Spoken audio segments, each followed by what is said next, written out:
This show is brought to you in part by viewers like you who joined a Patreon or become YouTube members. Thank you. And if you could, hit the like button and subscribe if you want more Browns-focused content. So there's one gamble on the Browns roster that they're taking at the wide receiver position that I'm going to be honest, I don't feel very good about. I don't think it's going to work out, and I hope the Browns have contingency plans for in case it doesn't work out, because I think it's very likely. And that's going to be Dionte Johnson. Now, the reason I feel this way has to do with a lot, right? There's been what Dionte has been doing or what has gone on with his career over the last year. There is what Dionte has demonstrated so far, and there is just looking at this situation objectively and understanding how people who aren't really attached to Cleveland might view being in Cleveland right now. And all of those things add up to a situation where I just don't think this is a perfect storm for somebody to get right?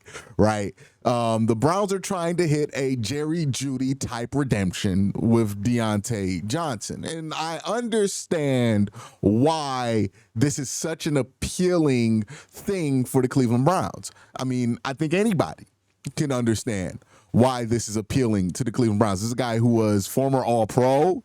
This is a guy who's had a Pro Bowl season. This is a former 1,000-yard wide receiver, a guy who fits skill set-wise into what Kevin Stefanski wants to get done, into what Andrew Berry likes profile-wise as a wide receiver.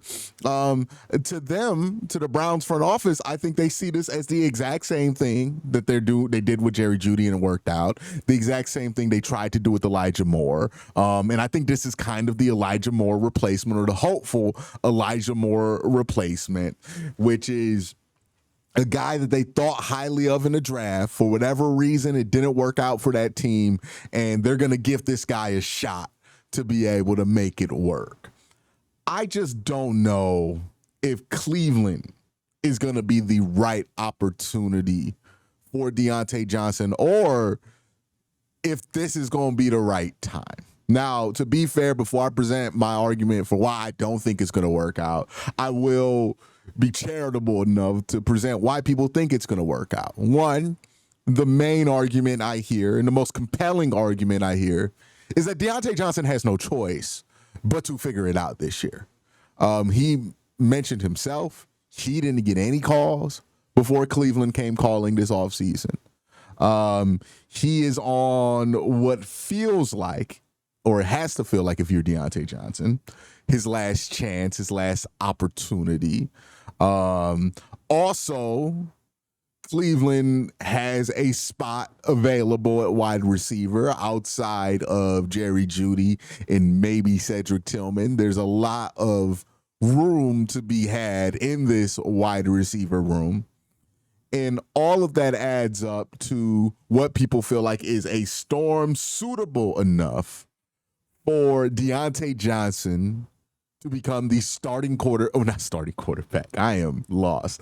Starting wide receiver in the NFL for the Browns. And I understand that hope. I understand that, gamble that the Browns are making. I'm not upset that they're taking this chance. I personally am not a believer it's going to work out. One, let's really take a deep dive at what really happened with Dionte Johnson. Now, we don't know specifically why this happened, but we know that the Pittsburgh Steelers traded him to the Carolina Panthers. The Carolina Panthers then traded him to the Baltimore Ravens. The Baltimore Ravens cut him.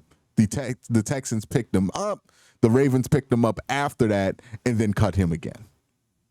That is what happened in one calendar year for Dionte Johnson.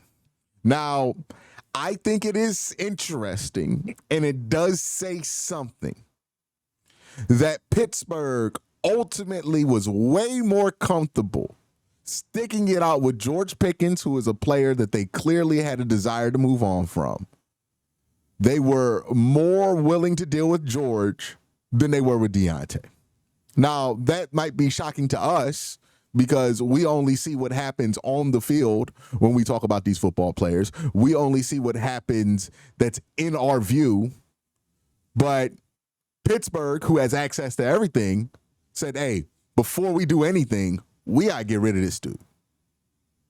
Right? Mike Tomlin made that decision. Now, I have a rule. I'm not a fan of trading for Mike Tomlin wide receivers that he doesn't want anymore. The track record on that is literally abysmal for the team making the trade. You can go back to 2000 and was it 12?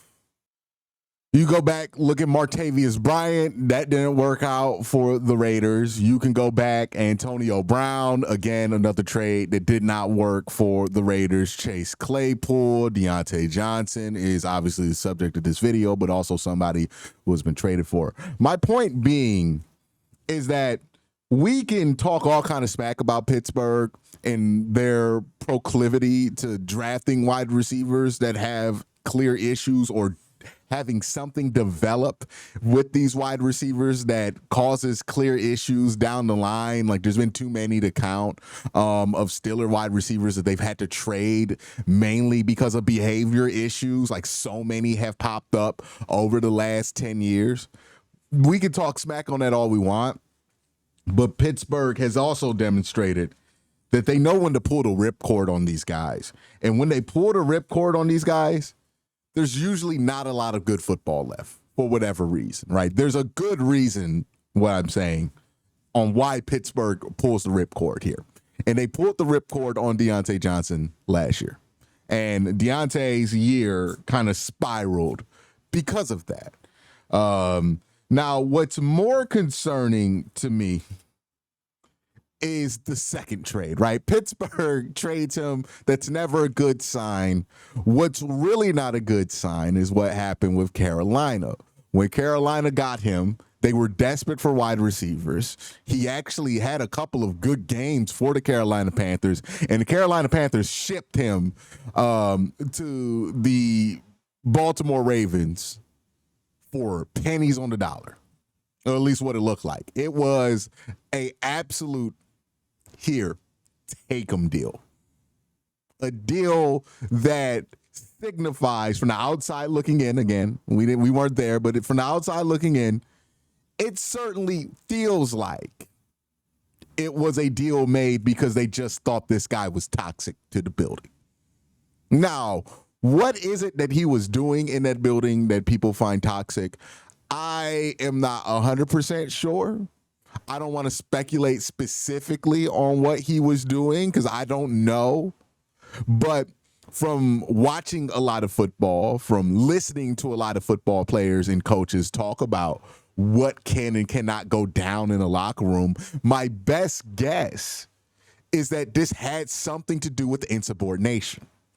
You can be an awful person off the football field and still start, and teams will still deal with you. You can have all kind of bad charges on your name. We've seen it. And football teams will still start you and put you out there, right? You can be known as an irritant to other teams, and people will still deal with you.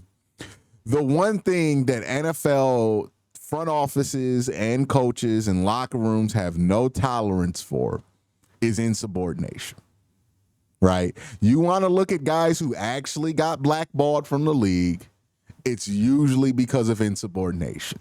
Jadeveon Clowney is a great example. The Browns were dealing with all kind of crap during the Deshaun Watson era when it came to players that they were willing to bring in because they thought the team was better, because this team was convinced that they were going to be a Super Bowl contender. Jadeveon Clowney decides he don't want to play for them, doesn't want to go in the game, and he turned into toxic to the Cleveland Browns. They got rid of him.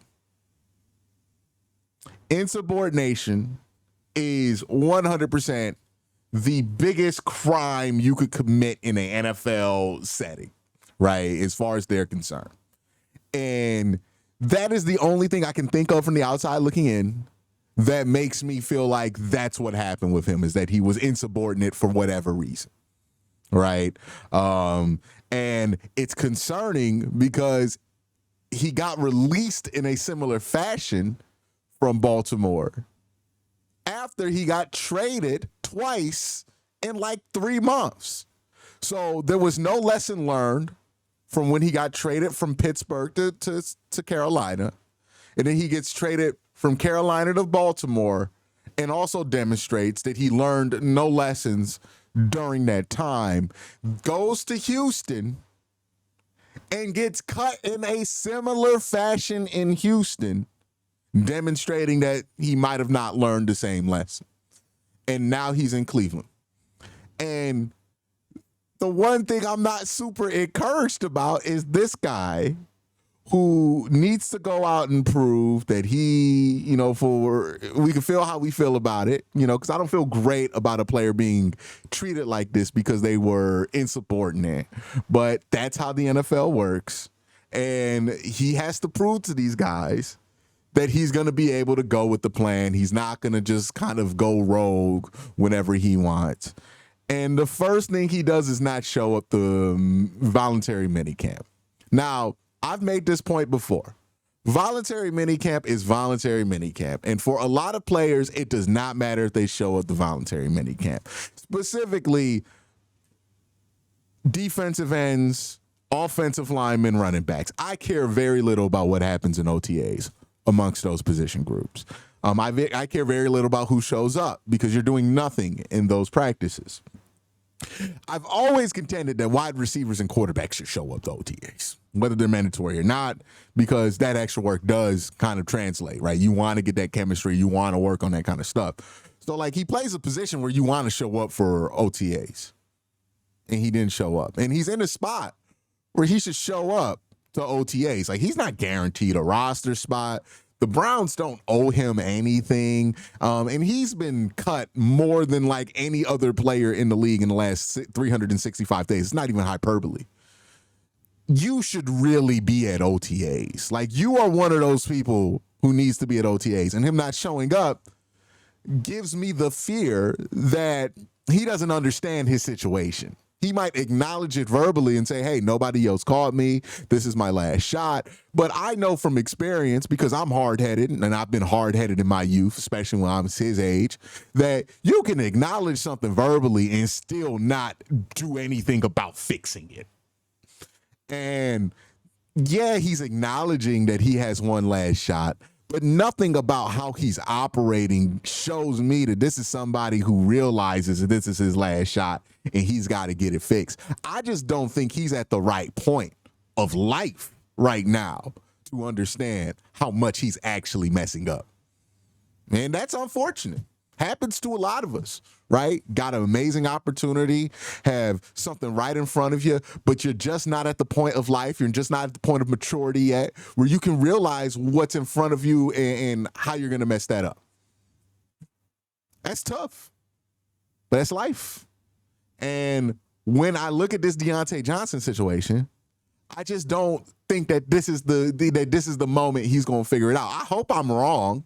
I hope I make the video. I was wrong about Dionte Johnson in a couple months, but I don't think I'm going to be, because I just don't see the things aligning that need to align. I just don't see the type of energy you need to see from somebody who is going to be serious about making the adjustments that they have to make, right? Like, we all know people who have a life-changing experience and come out of it with the kind of energy to change their life.